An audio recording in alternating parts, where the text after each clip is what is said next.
সুপ্রভাত। আজ সকাল সকাল বেরিয়ে পড়লাম কাকদ্বীপের লট নম্বর 8, আর এখান থেকেই সরাসরি লাইভ দেখাবো আকাশ কেমন রয়েছে। তার পাশাপাশি যারা পুণ্যার্থী গঙ্গাসাগরে যাবেন সেক্ষেত্রে এই জায়গা অর্থাৎ লট 8-এর গুরুত্বপূর্ণ যেমন রয়েছে, তার পাশাপাশি এখানে জোয়ার ভাটার একটা ব্যাপার থাকে। কারণ এই জোয়ার ভাটা আর সকালের কুয়াশা এই পুণ্যার্থী থেকে নিত্যযাত্রীদের একটা সমস্যায় ফেলে। কারণ অধিক কুয়াশা হলে দূরে কিছু দেখা যায় না। যেমন এখন দেখতে পাচ্ছেন ওই যে দূরে ভ্যাসেলগুলি আসছে, আপনি দেখতে পাচ্ছেন। একটু ভ্যাসেলগুলোকে দেখাতে বলবো। এই যে ভ্যাসেলগুলো আসছে অনেক দূরে রয়েছে, এগুলো এখন জোয়ারের টাইম বলে কিন্তু অতি সহজে আসছে। তবে হ্যাঁ, ড্রেজিংয়ের ফলে এই বালি তোলার ফলে অনেকটাই যাতায়াতের সুবিধা হয়েছে ঠিকই, কিন্তু সমস্যা যখনই জোয়ার ভাটার ব্যাপার, যখন জোয়ার তখন কিন্তু সুন্দরভাবে এই লট 8 থেকে মুড়িগঙ্গা ভ্যাসেল পারাপারের ক্ষেত্রে কোনো অসুবিধে হয় না।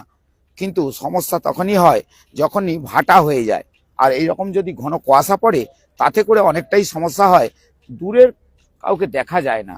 যদিও সিগন্যাল দেওয়া থাকে সেই সিগন্যালকে দেখেই চলতে হয়, তবুও কিন্তু মাঝে মাঝে যাত্রী বোঝাই পুণ্যার্থীদের দেখেছি এর আগেই সেই চড়তে লেগে যায়, চড়াতে লেগে যায়।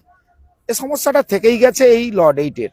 অর্থাৎ এখান থেকে মুড়িগঙ্গা নদীর এই যে নাব্যতা, অর্থাৎ বালি কাটলেই অর্থাৎ ড্রেজিং হলে চলে ভ্যাসেল। আর তার পাশাপাশি ছোট ছোট নৌকোগুলি রয়েছে, তারাও যাত্রী পরিবহন করে। কেউ বিভিন্ন বিচ্ছিন্ন দ্বীপে যায়, যেমন ঘোড়ামারা দ্বীপ রয়েছে, সাগর দ্বীপ তো বিচ্ছিন্ন দ্বীপ, তাকে নিয়ে তো অনেক জল্পনা কল্পনা।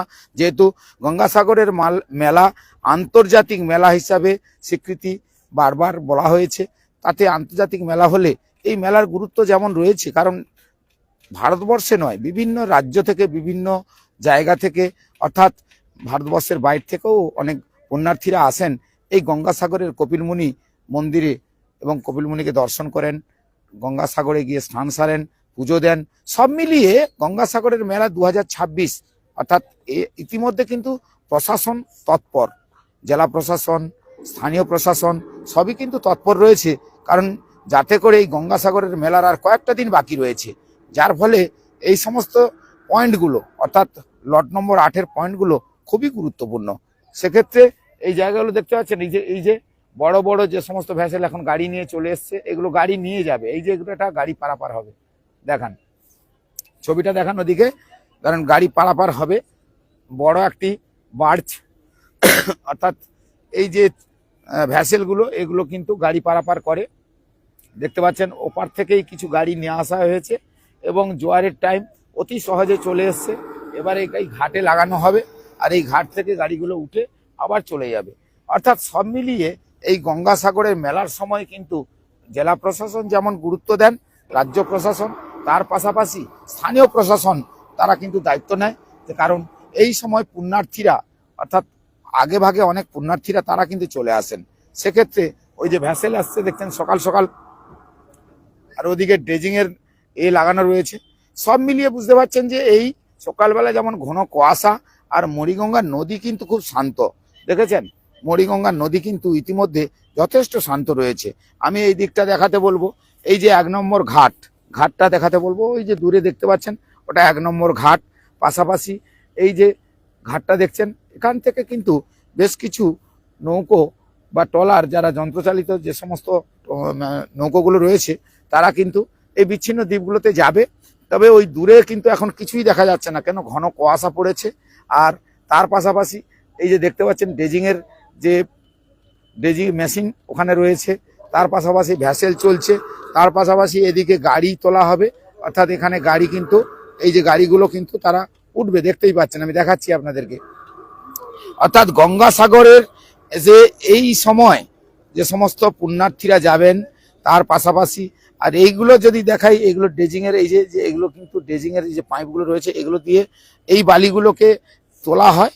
আর এই বালিগুলো তোলার পরে এই বালিগুলো বিভিন্ন জায়গায় আবার দেখতে পাবেন চলে যাচ্ছে, বিভিন্ন গাড়িতে করে বিভিন্ন জায়গায় নিয়ে চলে যাওয়া হয়। এবং সেক্ষেত্রে যে এই জায়গাটা যেমন গুরুত্বপূর্ণ বলতে আপনারা বুঝতেই পারছেন যে এখান থেকে যখন লক্ষ লক্ষ পুণ্যার্থীরা যাবেন গঙ্গাসাগরের কপিলমুনি মন্দিরে, এবং গঙ্গাসাগরের সামনেটাও যেভাবে সাজানো হয়েছে, কপিলমুনির চারিদিকে কিন্তু সেইভাবে সাজানো হয়েছে। অর্থাৎ এবছর 2026 সালের আজকে যেহেতু 2 তারিখ, আর কয়েকটা দিন পরেই কিন্তু গঙ্গাসাগরের মেলা শুরু হবে। ক্যামেরা কোন দিকে ধরে রেখেছো? তো গঙ্গাসাগরের মেলা শুরু হবে। এই যে গাড়িগুলো যাচ্ছে আমি একটু দেখাই, এই গাড়িগুলো এইভাবে পারাপার হয়, দেখতে পাচ্ছেন এইভাবে গাড়িগুলো কিন্তু পারাপার হয়। এই যে এই গাড়িগুলো কিন্তু এইভাবেই পারাপার করা হয়। অর্থাৎ এই যে ভ্যাসেল ঘাট, এই যে এখান থেকে গাড়ি পারাপারের জন্য এই সমস্ত নৌকো বার্জগুলো রয়েছে, অর্থাৎ এই ভেসেলগুলো রয়েছে। এই যে কিভাবে তোলা হচ্ছে, উঠছে দেখছো, এবার গাড়িগুলো উঠবে। এই গাড়িগুলো কিন্তু আবার সেই মরিগঙ্গা নদী হয়ে ওই গঙ্গাসাগরের মরিগঙ্গা ঘাটে চলে যাবে। অর্থাৎ এই মরিগঙ্গা নদীতে তারা কিন্তু এইভাবেই পারাপার করে। তবে সেতু হলে নিশ্চয়ই ভালো হবে। সেতুর জন্য অপেক্ষায় গঙ্গাসাগরবাসী নয়, পুণ্যার্থী থেকে নিত্যযাত্রী সবাই কিন্তু অপেক্ষায় রয়েছে। যদি এই জায়গাতে একটা সেতু হয়ে যায় তাহলে কিন্তু অনেকটাই তারা সুবিধা পাবে, কারণ সেতুতে হয়ে গেলে কিন্তু এপার ওপার যেতে তাদের আর কোনো অসুবিধে হবে না। তবে সেক্ষেত্রে কবে হবে সেটাই এখন বড় প্রশ্নচিহ্ন, কারণ সেতু হবে, তবে কবে এটাই কিন্তু অনেকেই আশা বেঁধে রয়েছে, বুক বেঁধে রয়েছে যে কবে একটা সেতু হলে তাদের পারাপারের ক্ষেত্রে অনেকটাই সুবিধা হবে। তবে যাই হোক, এই ছবিটা আমি সকাল সকাল এসে তো আপনাদের দেখালাম। আর তার পাশাপাশি দেখতে পাচ্ছেন ঘন কুয়াশা, আর দূরে তো কিছুই দেখা যাচ্ছে না, বোঝা যাচ্ছে না। ভ্যাসেল লেগেছে, ওই যে ভ্যাসেল দূরে দেখতে পাচ্ছেন, ভ্যাসেল লাগার পরে এখানে এই যে যাত্রী যারা রয়েছে, যারা ওপার থেকে এলেন তারা কিন্তু এবার এপারে যাবে। আর প্রতিদিনই তো জানেন যে এই জায়গাতে প্রতিদিন নিত্যযাত্রী থেকে পুণ্যার্থী তারা কিন্তু যথারীতি ভিড় জমায়, কারণ তাদের একমাত্র যাতায়াতের পথ হচ্ছে এই ভ্যাসেল। যাই হোক না কেন, আমরা এই ছবিগুলো সকাল সকাল একটু ওয়েদার আপডেট দিতে এসে কিন্তু আপনাদের দেখিয়ে দিলাম। এইরকম একটা মনোরম পরিবেশ আপনাদের কেমন লাগছে? আর আমার যিনি ক্যামেরা ধরেছিলেন আগে একটু ক্যামেরা ধরতে বলবো, যে ক্যামেরাটা ধরে দেখান ওই গাড়িগুলো যেভাবে উঠছে, একটু দেখান। তো এইভাবে গাড়ি তোলা হচ্ছে, আমি দেখাচ্ছি আপনাদেরকে, বুঝতেই পারছেন যে গাড়িগুলো কিন্তু এইভাবে তোলা হয়। দেখুন গাড়িগুলো কিভাবে তোলা হচ্ছে। অর্থাৎ সব মিলিয়ে এখানে কিন্তু আবার নিরাপত্তা দেওয়ার ব্যবস্থা ইতিমধ্যে কিন্তু করেছেন জেলা প্রশাসন থেকে, অর্থাৎ যে এখানকার স্থানীয় প্রশাসন তারা প্রত্যেকে কিন্তু এইভাবেই নিরাপত্তা দেওয়ার ব্যবস্থা করেছে, কারণ এরপরেই তো যাত্রীরা আসা যাওয়া শুরু করে দেবে। তবে ওইখানে কাজ চলছে, ওই যে গঙ্গাসাগর মেলা 2026 দেখতেই পাচ্ছেন, ওই যে বোর্ডটাতে সুন্দর করে লেখা হচ্ছে এবং কাজও চলছে। তো এই যে ছোট ছোট নৌকোগুলো যেগুলো রয়েছে এগুলো কিন্তু পারাপার হয়। আর দেখাতে বলবো, এদিকে দেখাতে বলবো, এইভাবে গাড়িগুলো তোলা হয়, গাড়ি এইভাবে তোলা হচ্ছে, এইভাবে গাড়িগুলো উঠে যাচ্ছে। তো সব মিলিয়ে এই গঙ্গাসাগরের মেলার সময় কিন্তু এই পয়েন্টগুলো সব থেকে বেশি গুরুত্বপূর্ণ, কারণ এখান থেকেই গাড়ি যেমন পারাপার করবে, তার পাশাপাশি কিন্তু থাকবে প্রশাসনিক, জেলা প্রশাসনিক কর্মকর্তা, স্থানীয় প্রশাসনিক কর্মকর্তা। অর্থাৎ গঙ্গাসাগরের মেলার কিন্তু গুরুত্বপূর্ণ এবছর, কারণ এবছর যেহেতু কুম্ভ মেলা নেই, সেক্ষেত্রে কিন্তু দেখা যাবে যে সেক্ষেত্রে দেখা যাবে এবছর গঙ্গাসাগর মেলার গুরুত্বটা কিন্তু অনেকটাই বেশি, কারণ পুণ্যার্থীরা সংখ্যা বাড়বে বলে প্রশাসনের দাবি।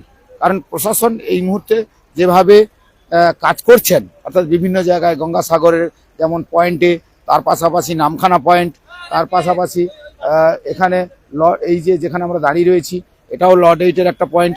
তো সব মিলিয়ে গঙ্গাসাগরের বিভিন্ন জায়গায় যে পয়েন্টগুলো রয়েছে, আমরা এখনো মাঠে যাইনি, মাঠের বেশ কিছু ছবি আপনাদেরকে দেখাবো, মাঠেও কিন্তু ইতিমধ্যে সেই সেভাবে কাজ চলছে। তো সব মিলিয়ে এবছর 2026-এর গঙ্গাসাগর মেলার যে গুরুত্বপূর্ণ মানে যে গুরুত্ব রয়েছে, অর্থাৎ যাত্রী পুণ্যার্থী তাদের যে সংখ্যাটা বাড়বে বলে যেমন আশঙ্কা করা হচ্ছে, তার পাশাপাশি কাজের কিন্তু তড়িঘড়ি ইতিমধ্যে চলছে। কারণ একই কথা আমরা দুবার বললাম, এর আগেও বললাম, গঙ্গাসাগরের মেলা যেহেতু যখনই এসে যায় তখন কিন্তু এখানে যারা শ্রমিকরা তারা একটা কিন্তু এক অংশ তারা যে কাজ কর্মের জন্য তারা ঘুরে বেড়াতো, কিন্তু তাদের কিন্তু এই কর্মসংস্থানটা কিন্তু গঙ্গাসাগরের মেলা এসে গেলে তাদের অনেকটাই আর্থিক সচ্ছলতা হয়। তো আর্থিক সচ্ছলতা এই কারণেই হয় যে গঙ্গাসাগরের মেলার সময় তারা অনেক কাজ পায়, তারা ঘুরে বেড়া, তারা অনেকটাই কাজ পায়, তাদের অনেকটাই আর্থিক সচ্ছলতা হয়ে যায়। সেক্ষেত্রে সকালবেলা ওয়েদার আপডেট দেওয়া, কারণ ইতিমধ্যে দেখতেই পাচ্ছেন যে গাড়িগুলো কিন্তু ধীরে ধীরে তোলা হচ্ছে। আর তার পাশাপাশি আকাশ কিন্তু এখনো পর্যন্ত কুয়াশা, আর দেখেছেন কুয়াশা চারিদিকে, কুয়াশা দেখেছেন চারিদিকে কুয়াশা। আর ভ্যাসেল ইতিমধ্যে ওই ঘাটে লাগলো, তারপরে আবার যারা নিত্যযাত্রী থেকে পুণ্যার্থী তারা কিন্তু ধীরে ধীরে বেরোবে। অর্থাৎ এইভাবেই আসা যাওয়া। আর গঙ্গাসাগরের মেলা ২৬ যে মেলা, সেই মেলার দিকে এখন সবার চোখ। মেলায় এবছর পুণ্যার্থীর সংখ্যা কতটা কি বাড়বে, কত সংখ্যা হতে পারে এবং তারা কতটা নিরাপদে যেতে পারে, সব মিলিয়ে গঙ্গাসাগরের মেলার নিশ্চয়ই আপনাদের আমরা বরাবর যেমন লাইভ দেখাই, চোখ রাখবেন গ্রামীণ কৃষি শিল্প সমাচার পেজে। আর বরাবরই সকাল সকাল এসে আপনাদেরকে একটা এই মনোরম দৃশ্য আর এইরকম একটা জায়গাতে এসে আপনাদের ভিডিওটা দেখিয়ে দিলাম। সবাই ভালো থাকবেন, সুস্থ থাকবেন। 2026 সাল আপনাদেরকে, আজকে 2 তারিখ, আপনারা সুস্থভাবে জীবন কাটান। বছরের প্রথম থেকেই ভালো দিন কাটা মানে আপনাদের সেই রকমই দিন কাটবে যে আগামী দিনগুলোও তো ভালো কাটবে। সবাইকে বলবো যে দিনগুলো ভালো কাটান, সুস্থভাবে জীবনযাপন করুন, একে অপরের সঙ্গে মেলবন্ধনে থাকুন। আর মনে হয় এই সময় অনেক রকম সমস্যা আসে আপনাদের জীবনে, কিন্তু সব জীবনের যত সব বাধ্যবাধকতা থাকুক না কেন, যত প্রতিবন্ধকতা থাকুক না কেন, আপনাদেরকে সেই জায়গায় আসতে হবে। আর সেই জায়গা থেকে রাস্তা দেখতে হবে, চলতে হবে। এটাই আমাদের সবার মনের মধ্যে থাকবে যে আমরা সঠিকভাবে যদি বিচরণ করি, সঠিকভাবে চলতে থাকি, একে অপরের সঙ্গে চলতে থাকি, তাহলে আগামী দিনে যতই বিপদ আসুক না কেন, সব বিপদকে কিন্তু আমরা মুছে আগামী দিনে ঠিক সঠিক রাস্তায় চলতে পারবো। সবাই আমাদের পেজটা ফলো করে রাখবেন, লাইক কমেন্ট শেয়ার করে অবশ্যই জানাবেন এই সকালবেলার ভিডিও আপনাদের কেমন লাগলো।